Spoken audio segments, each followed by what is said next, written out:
We chose John Hawkes, and part of the reason we chose Hawkes was we thought teaching would be an interesting theme.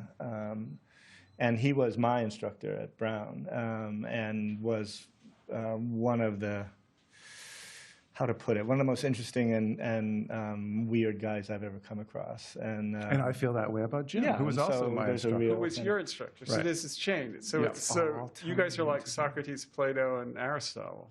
That was He said it. that's exactly the analogy I would have drawn. I see. Yeah, exactly. And what John Hawkes would do when he didn't like something is he would intimidate the out of you by essentially going, "You wrote that story? What were you thinking writing that story? I tried to read your story, but it was just, did you mean for it to be that dull? I was just curious." You know?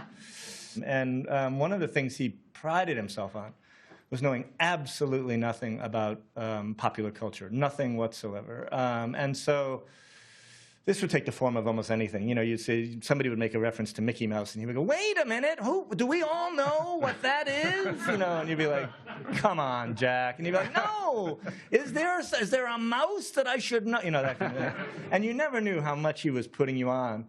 But mostly he wasn't. And I went to a tutorial with him at one point, and my story was about a boy who discovers he's playing football for the Minnesota Vikings. He's quarterback, his mother's the fullback, and his father's the coach. And his father is making the son run the mother into the line over and over and over. And the line is, and the woman is taking this fearsome beating because she's playing Pittsburgh Steelers and blah, blah, blah.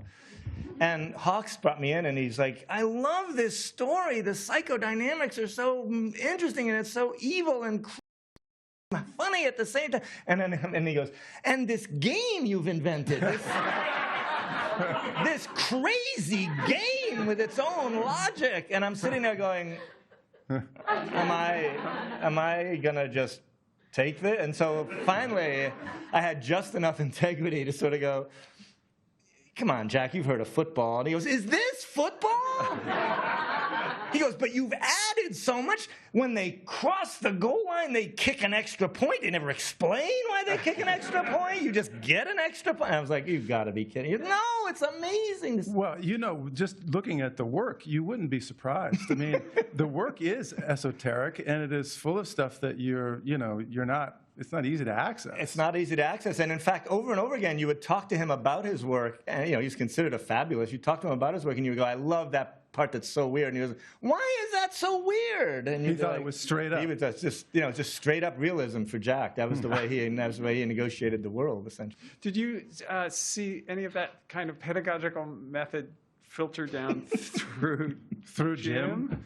Was there any pedagogical method filtered down through Jim? There was a lot, actually, yeah. I mean, I think that what Jim would do was to take a story and teach you how to read it very closely, so that you got a better sense of what it was you were doing, because most of the time we were not in control. I mean, we were 22 or 23 or 24, just starting out and not really knowing what we were doing. And so he would take you through the story, and he'd prepared by reading the story 3, 4, 5 times. He knew it better than you did. So he would you go had through only read it twice. Because, yeah, I mean, I couldn't bear to read it.